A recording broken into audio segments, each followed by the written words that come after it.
saudara mau tahu ketiga Allah Tritunggal itu, saudara akan pusing kalau saudara tidak ngerti.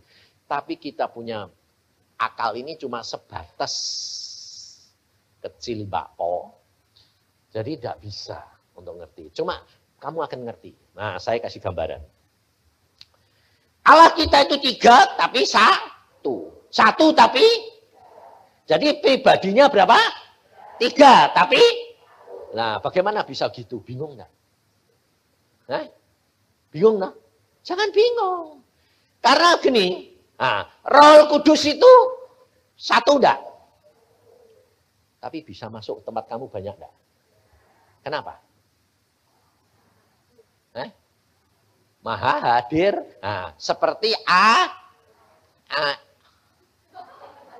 air, angin. Jadi kamu napas toh? Kamu napas? Pakai apa? Udara toh? Udara toh? Nah, tapi di sana, di luar ada udara enggak? Enggak pernah habis. Bisa dibagi-bagi enggak? Nah, pinter ya dah. Lalu di dalam dunia roh, Roh Kudus itu punya bentuk pribadi. Nah, kadang-kadang seperti dilihat mata manusia seperti apa? Burung merpati. Kadang-kadang seperti api. Kadang-kadang seperti angin. Kadang-kadang seperti minyak. Kadang-kadang seperti air. Kadang-kadang seperti awan. Kadang-kadang seperti apa lagi? Pelita. Nah, jadi jangan batasi. Karena Roh Kudus ini bisa berubah-berubah tapi satu. Nah, ini begini. Contohnya begini. Ya, ini seperti saya. Ya toh. Saya pada waktu mati, ternyata jiwa sama roh saya ini keluar. Plus. Bentuknya sama dengan saya. Jadi pada waktu mati itu saya ngalami sendiri, saya tahu sendiri, makanya saya bisa cerita. Saya itu kalau khotbah, kalau nyeritain, itu bukan dasar pengertian, dah. Dasarnya pengalaman ngalami. Karena kalau saya itu dasarnya pengertian, saya pengajar. Saya bukan pengajar, saya nggak bisa ngajar. Saya sama Iin itu kalah. Saya kalau dengerin khotbahnya dia sampai kagum-kagum. Oh ya bisa gitu ya, hebat ya anakku ya. Bapaknya nggak bisa, bingung. Tapi dia memang pengajar loh. Sebaliknya Denny itu punya karunia penglihatan yang jelas kayak gitu. Kalau lihat setan apa itu lihatnya itu bentuknya itu ya secara jasmani lihat. Aku gak bisa, aku ya kagum-kagum. Kok bisa sih nang? Tuhan kok yang nyuruh kok, yang ngasih kok. Ya wis, anugerah lah, puji Tuhan kamu dapat. Nah, karunia-karunia yang saya dapat, yang Denny dapatin, dapat semua itu belum tentu milik anak-anaknya. Saudara harus tahu. Jadi seperti karunia saya. Maunya saya kasih Iin, kasih Denny gitu toh. Ternyata dia dapat lebih gede. Nah, punya saya suruh ngasih siapa? Cucu saya. Tuhan bilang, kamu tidur sama cucumu 3 hari. Salurkan, berikan dia. Loh. Cucu anak siapa? Anak Semi. Loh.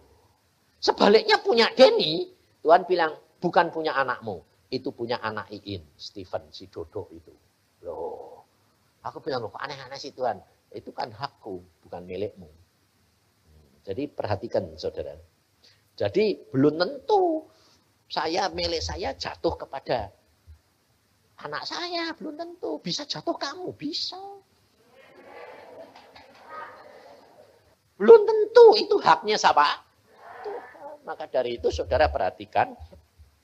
Nah, saya ini 1 toh, saya keluar. Loh bentuknya kok sama sampai saya.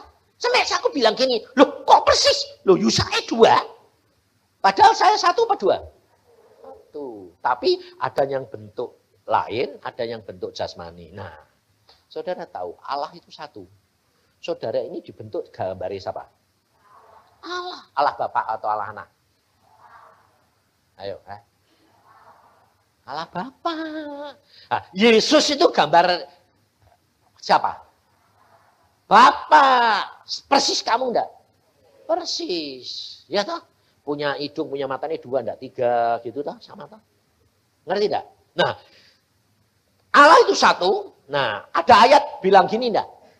Aku, Yesus berkata, Tuhan Yesus berkata, aku datang dari Bapa dan aku keluar dari Bapa. Ada enggak? Cuma sedikit toh yang tahu, banyak yang enggak tahu. Makanya baca. Data kasih tahu, baca dewek. Supaya saudara itu tahu. Aku datang dan keluar dari Bapa. Jadi satu saat, kalau kamu melihat Allah itu satu. Allah duduk di tahtanya. Tidak ada orang bisa melihat matanya Bapa, hidungnya Bapa, tidak bisa. Karena terlalu mulia. Memang ada bentuk-bentuk, ya mata itu ada, hidung ada, semua persis kayak manusia. Tapi begitu mulia sehingga tidak bisa dilihat satu-satu, tidak bisa. Nah, kalau dia duduk di tahta, satu saat nanti Tuhan Yesus cari, loh Tuhan kok tidak ada? Ada ya satu ini sama Bapa.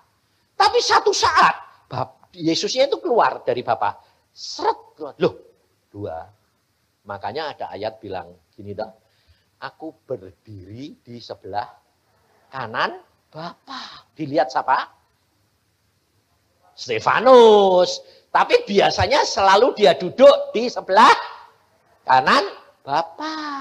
Tapi satu saat dia berdiri di sebelah kanan Bapa. Kenapa? Nah, kenapa Stefanus lihatnya mau berdiri? Sebab Stefanus mati karena Yesus, Tuhan Yesus menyambut dia. Dia dihargai di hadapan Tuhan sampai Yesus sendiri berdiri. Nah, jadi Bapak duduk, terus Tuhan Yesus kadang-kadang keluar. Kalau mau menemuin kamu gitu itu sekarang ini Bapak Yesus keluar. Nah, keluarnya punya daging sama tulang enggak? Punya. Tapi bisa masuk ke dalam Bapak roh enggak? Bisa. Contohnya ikan goreng. Bingung ikan goreng. Itu loh pada waktu Tuhan Yesus itu bangkit dari antara orang mati, murid-muridnya kumpul semua dalam kamar tertutup, lalu murid-muridnya berkata begini, hantu. Tuhan Yesus berkata, ini bukan hantu, ini aku. Karena hantu tidak punya tulang dan daging seperti yang ada padaku. Masih tidak percaya? Tuhan Yesus, kamu ada makanan? Ada apa? Ikan goreng. Dimakan Yesus. Ikan goreng itu kan ada daging, ada tulang itu. Dimakan loh. Masuk dalam perut Yesus enggak? Kelihatan pada? Padahal Yesus tubuhnya baru bisa tembus tembok. Ngerti? Tapi ikan gorengnya waktu masuk dalam perutnya, kelihatan enggak? Nah, waktu Yesus keluar lagi dari tembok, ikan gorengnya ketinggalan apa mas?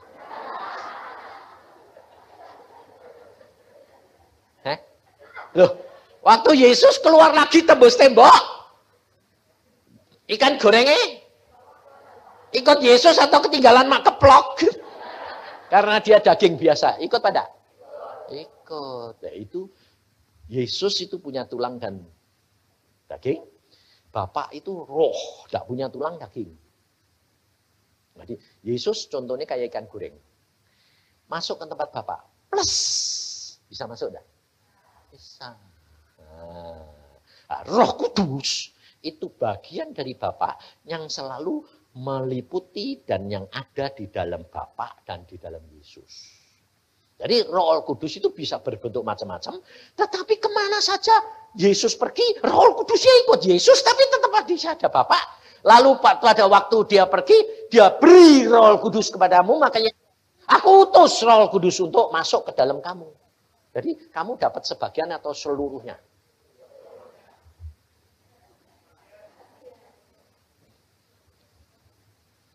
Dapat sebagian atau seluruhnya?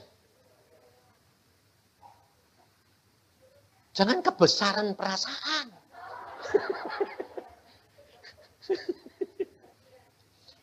Baca di dalam Alkitab. Di dalam Yohanes pasal yang ketiga. Ayat yang ke-34. Baca, luar biasa firman Tuhan ini. Jadi jangan bingung kalau ada hamba Tuhan bilang, ngawur tuh, Allah tuh satu, ada tiga. saudara tidak usah bingung. Kalau saudara tahu, tidak usah bingung, pusing sama. Karena belum ngerti, belum ngalami, ya tidak ngerti. Ya.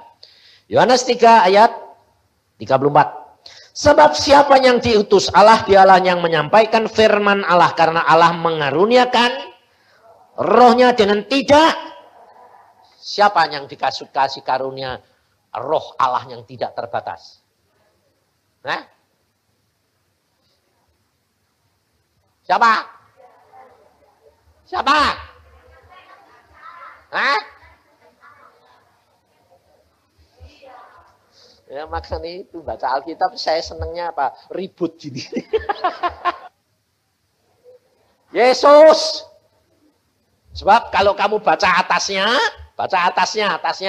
Ini percakapan Yohanes sama siapa? Murid Tuhan Yesus. Rabi, itu loh Yesus yang kamu baptiskan itu, yang kamu saksikan tuh sekarang dipakai luar biasa. Yohanes berkata, aku makin kecil, Yesus makin besar. Lalu dia mengatakan ini, dia mengaruniakan rohnya kepada siapa? Yesus dengan tidak terbatas. Tapi kalau saudara terbatas enggak?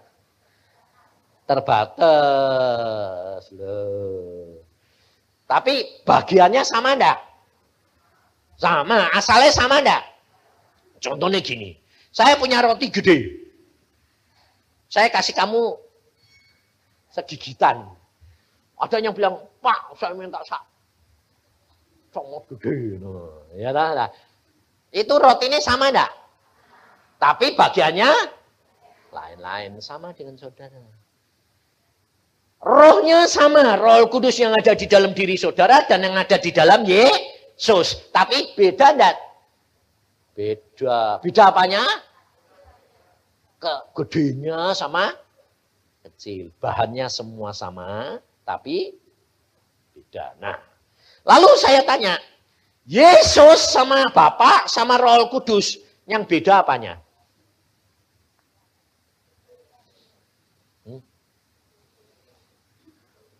Nah, ini bilang fungsi, yang ini bilang apa? Baru diajari tadi. Yang beda apanya?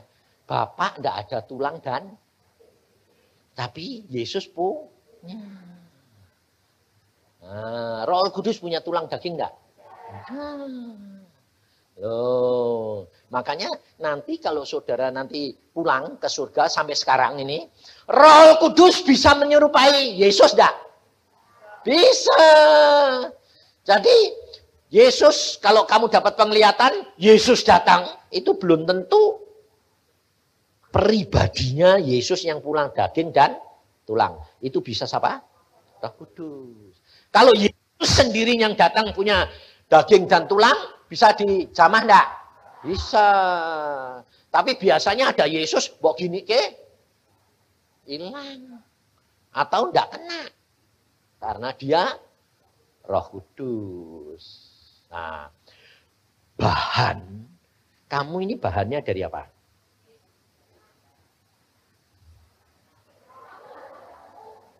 Kok daging dan darah? Wong bahan no. Dari debu. Tapi bahannya Yesus dari mana?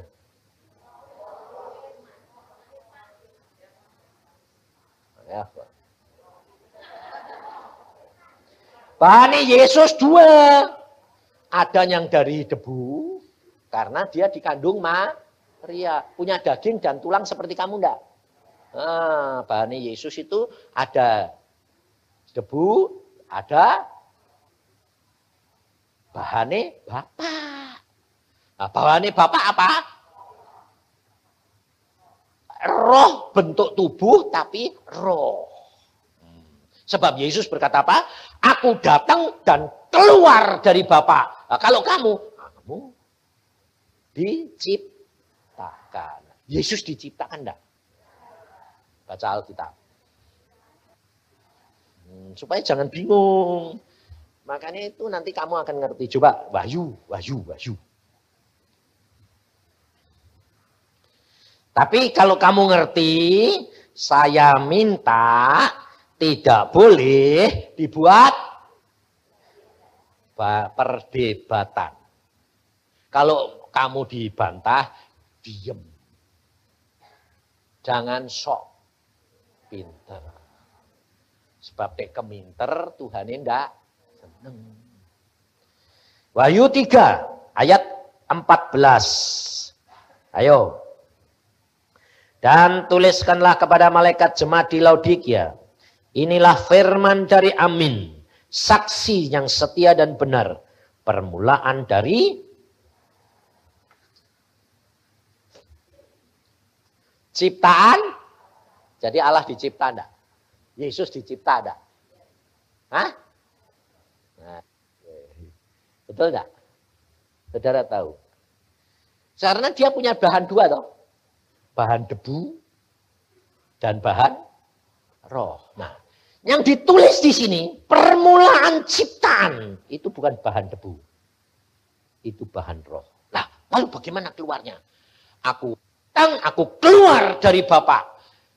Saudara tahu? Kalau amuba itu kembangnya bagaimana? Manake bagaimana? Dagingnya cetut, blum. Nah, bahannya sama persis dah. Sama.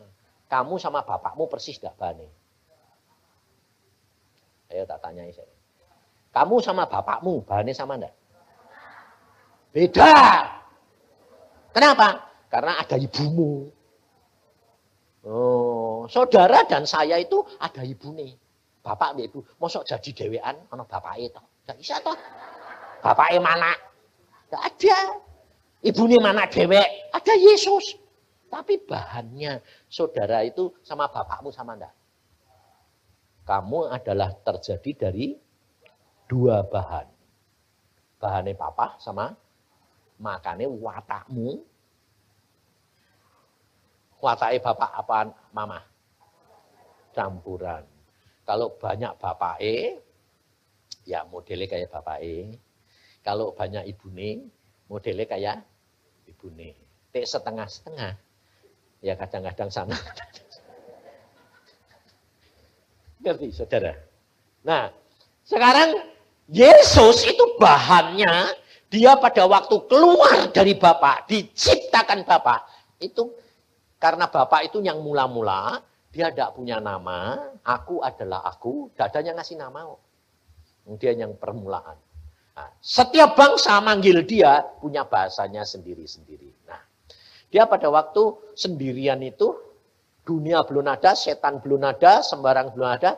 Yesusnya itu, Bapak itu nyari teman, jadi badannya sendiri dikeluarin terus jadi Yesus. Dia jadi anak yang main-main di pangkuannya Bapak.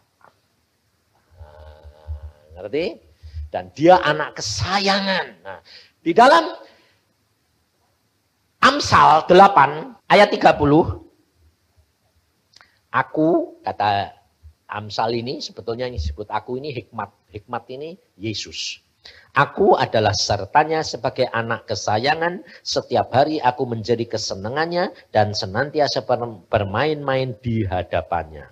Aku bermain-main di atas muka buminya dan anak-anak manusia menjadi kesenanganku. Kenapa saudara dan saya menjadi kesenangannya Yesus? Karena Yesus bakalnya turun ke dalam dunia pakai daging dan tulangmu. Sama. Jadi saudara sama Yesus nanti jadi kekasihnya. Enak loh? Makanya luar biasa Tuhan itu. Kalau saudara dan saya membaca firman Tuhan, belajar, maka engkau akan melihat dibuka. Kamu tidak akan bingung. Jadi Allah itu satu, ya. Karena memang Bapak satu. Tapi bisa tiga, bisa. Tapi kadang-kadang, jadi kalau nanti di surga itu begini, saudara. Lalu tiga terus, enggak. Ya satu tiga satu gitu, saudara. Nanti di surga itu Bapak itu luar biasa. Lalu tiga terus, enggak. Ya satu tiga satu gitu, saudara. Nanti di surga itu Bapaknya itu Bapak itu luar biasa. Dia kalau gerak sedikit saja, malaikat mental semuanya. Dia itu luar biasa, dia pencipta yang luar biasa. Gerak sedikit saja, mental semua, saudara. Makanya yang keluar ini Yesus, yang ngatur semua itu Yesus.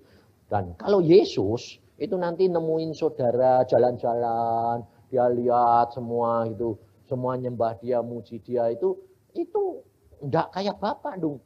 Gerak sedikit mental semua, kabur nanti. Dan sayang, dia sayang, merangkul, gurau Tuhan Yesus itu. Jadi saudara nanti itu senangnya setengah mati di sana. Nah, Roh Kudus itu kadang-kadang keluar dari Bapak itu terus seperti pelita, 7 pelita yang keliling mengawasi, merekam apa yang terjadi di dalam perbuatan di dalam dunia ini. Semua direkam oleh Roh Kudus. Makanya Allah itu maha tahu, kenapa? Karena semua terekam. Pada waktu Allah kepengen lihat, semua kelihatan. Yang rekam dari permulaan sampai nanti akhir zaman, Roh Kudus. Sebab saya bilang, loh Tuhan, kalau Engkau maha tahu seperti pengertian kita yang salah, setiap hari berarti kamu lihat kotoran najis gitu Tuhan. Oh enggak, Tuhan bilang, yang najis aku enggak mau lihat. Contohnya apa? Pada waktu aku memimpin bangsa Israel, dengan tiang awan, tiang api, ya toh? Berarti Allah hadir di situ setiap hari enggak? Kenapa bangsa Israel suruh bawa sekop kecil? Suruh apa? Nutupi tinjanya. Kalau kamu habis tutup. Kenapa? Karena bapakmu tiap hari lewat nanti kepenyek-penyek. Loh. Ada ayatnya, saudara. Makanya.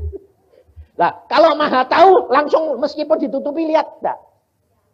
Hah? Kalau dia mau lihat kelihatan, kalau enggak mau lihat ya jangan lihat. Lah lihat terus ditutupi ya percuma toh. Ngerti enggak? Itu Allahmu luar biasanya di situ. Kalau kamu tahu begitu, saudara tidak akan kecewa. Kenapa? Karena apapun sudah direkam. Perlunya kamu berdoa mengingatkan Bapak. Kalau Bapak ingat, kamu sembahyang. Surat fakmu masuk sembahyang, dilihat sama Tuhan Yesus. Lah, kalau ngelihat Tuhan Yesus itu baca, itu enggak seperti saudara dan saya gini, baca segini ayatnya kadang-kadang sejam enggak habis. Enggak. Di sana itu demikian set gitu ah. Seluruh isi surat itu terbaca. Dan ngerti. Saya ngalami sendiri tahunya gini. Loh Tuhan, engkau kok enggak bacain? Sudah, Tuhan bilang. Aku demikian masuk ini, saya lihat ini tak bacain semua. Loh, lah kok baca kok cepet kayak gitu? Terus Tuhan bilang, kamu alami. Nah, terus dia berdiri, dia pergi. Tuhan bilang, kamu duduk di kursiku. Saya duduk. Nah, saya lihat surat-surat. Loh, lah kok langsung? Demikian saya duduk di kursinya dia. Lihat gini. Oh, ini surat yang harus ditunda. Oh, ini yang harus ditandatangani. Oh, ini tolak. Enggak usah dibaca satu-satu, enggak usah. Cuma, Saking kesengsemnya, saya duduk terus. Saya lihat doanya orang dunia. Waduh, ini apa? Ini apa? Ini.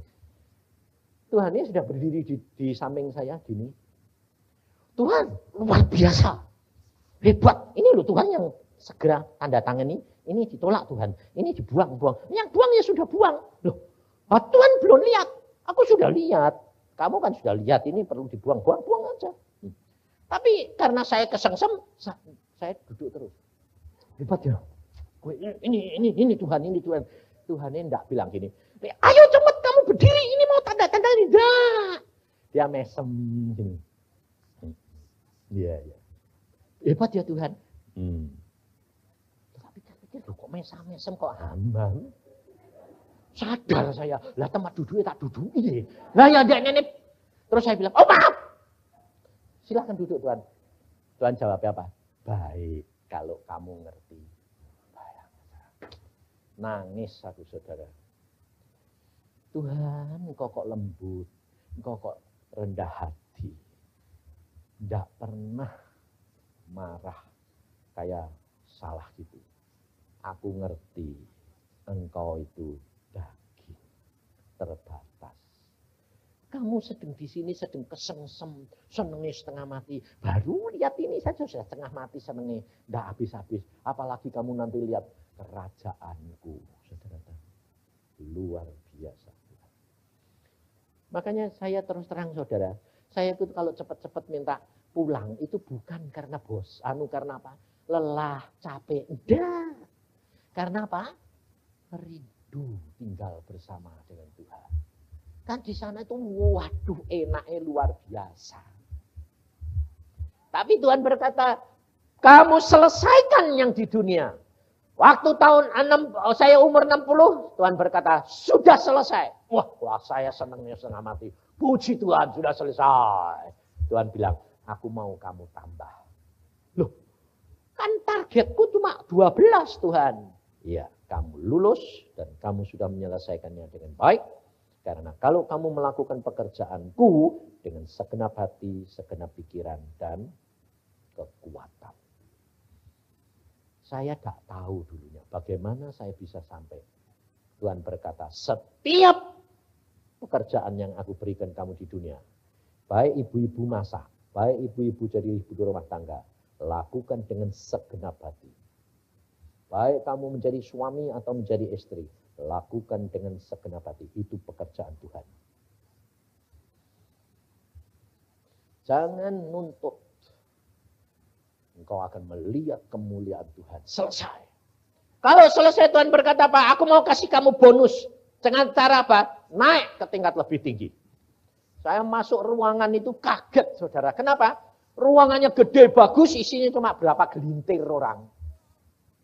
Dan ternyata diteguhkan oleh seorang hamba Tuhan dari Malaysia atau Singapura. Dia pernah tanya Tuhan gini, Tuhan, orang di seluruh dunia ini yang dekat kepadamu, akrab dengan engkau, ada berapa Tuhan? Tuhan cuma bilang apa? Seluruh dunia cuma ada 10 orang. Bayangin. Sekarang cuma ada 10. Salah satunya adalah Paul Kin. Paul Kin, orang hamba Tuhan yang suka duduk diam berdoa. Jemaatnya kecil, tidak besar. Bukan Robert Gladden, bukan Benny Hinn. Paul Kin. Seorang hamba Tuhan nabi, tapi banyak duduk diam. Kalau Tuhan berkata pergi, pergi. Kalau Tuhan berkata duduk, duduk, saudara.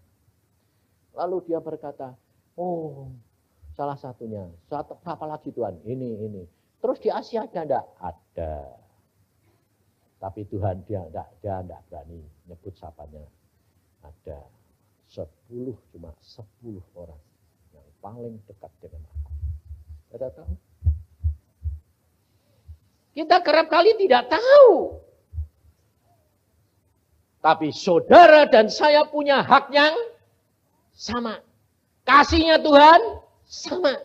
Jangan lihat orang lain. Mungkin dia lebih dekat. Dia dipakai Tuhan dengan luar biasa. Dengan karunia luar biasa. Belum tentu menyenangkan hatinya Tuhan. Dia hanya melakukan pekerjaan Tuhan. Tapi yang saudara dan saya harus apa? Menyenangkan hatinya Tuhan. Melakukan kehendak Tuhan. Bukan kehendak kita. Ada seorang hamba Tuhan, ya baru bertobat, lalu dia belum bisa ngerti caranya bagaimana, dia lugu. Makanya saudara harus seperti anak kecil lugu itu. Dia melayani di satu kota, itu sudah kemalaman, jam 11 malam. Bis sudah habis. Dia lalu bilang, Tuhan, aku ini besok jam 7 itu harus ada di kota itu. Perjalanannya itu 5 jam. Ini jam 11 malam. Bis sudah habis. Jam 7 harus sudah di kota lain.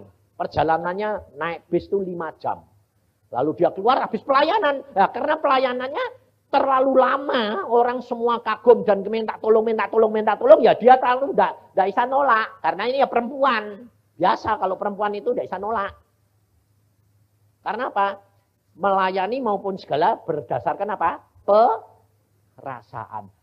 Saya bilang, Tuhan kok tidak bisa nolak? Biasa tau wong ibu.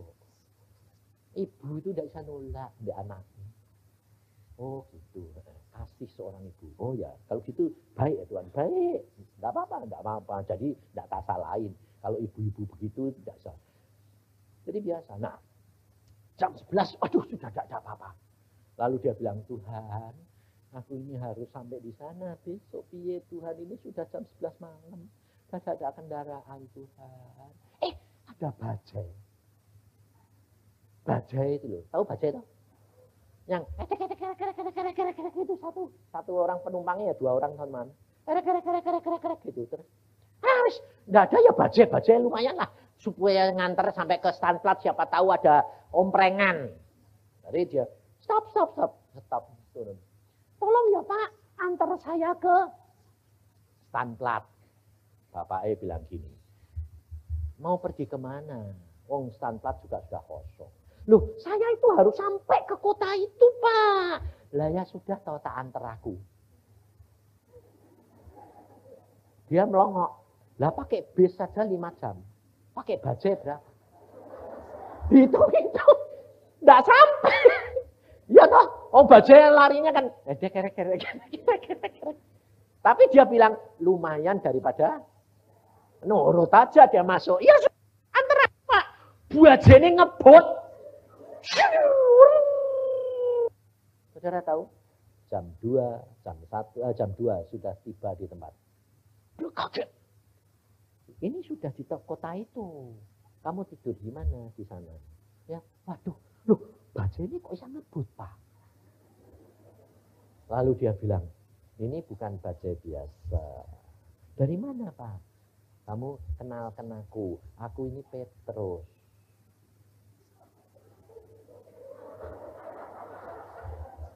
Dia pikir ada orang namanya baju, orangnya gede, tinggi, gede, dhuwur gitu. Aku ini Petrus. Loh, Petrus siapa, Pak? Lah aku ini Petrus, muridnya Tuhan Yesus. Loh, Bapak Petrus yang di Alkitab itu? Iya. Aku diutus Tuhan nganter kamu. Loh, pantesan bajai ini ngebut ya, Pak. Iya, wong ini bukan bajai biasa. Ini kendaraan roh. Oh, terima kasih ya Pak Petrus. Hilang. Bajai ini hilang, Petrusnya hilang. Jangan pergi lagi ya, dadah.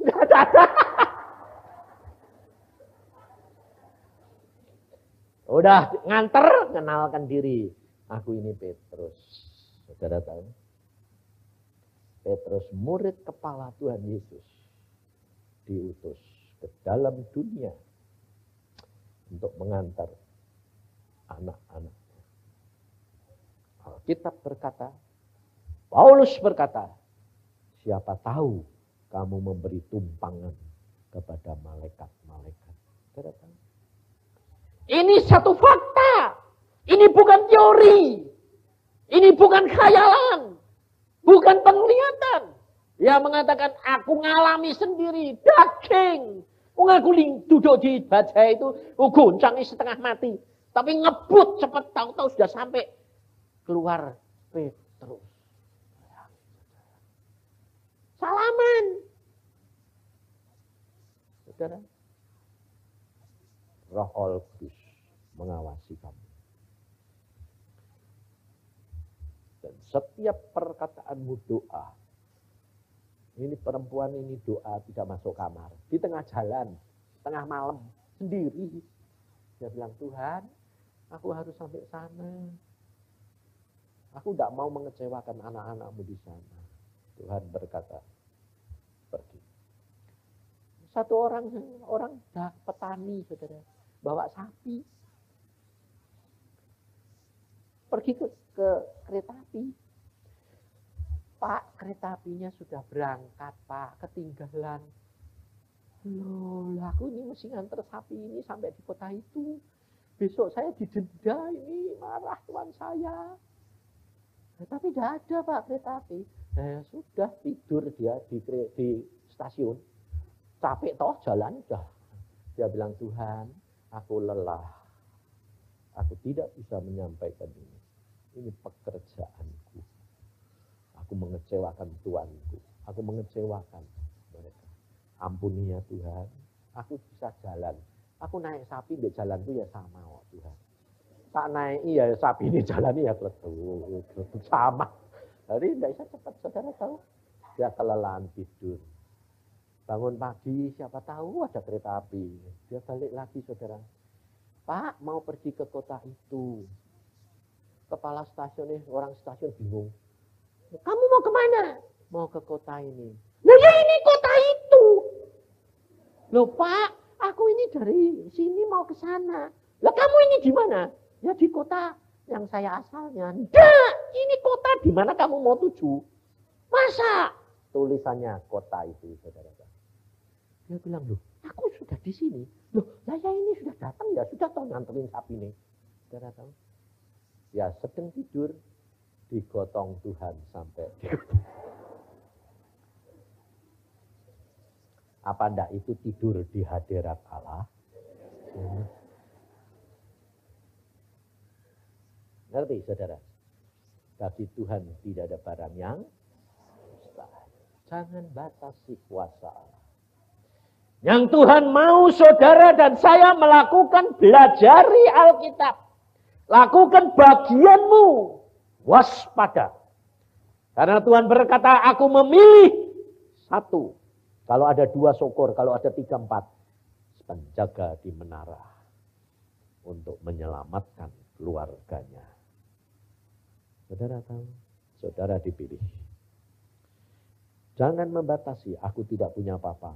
Aku tidak punya kemampuan apa-apa. Di dalam Yesus, dia sanggup menolong kau dan saya. Tidak ada yang mustahil. Kalau ada badai, kamu tinggal berteriak. Tuhan tolong aku. Hadapi, gerakan, jalan aja. Naik ke tempat yang lebih tinggi. Nah, bersama dengan Tuhan, kau pasti kuat. Mampu. Karena dia Allah yang maha kuasa. Saudara mau dipakai Tuhan? Saudara mau menjadi pendoa buat keluargamu?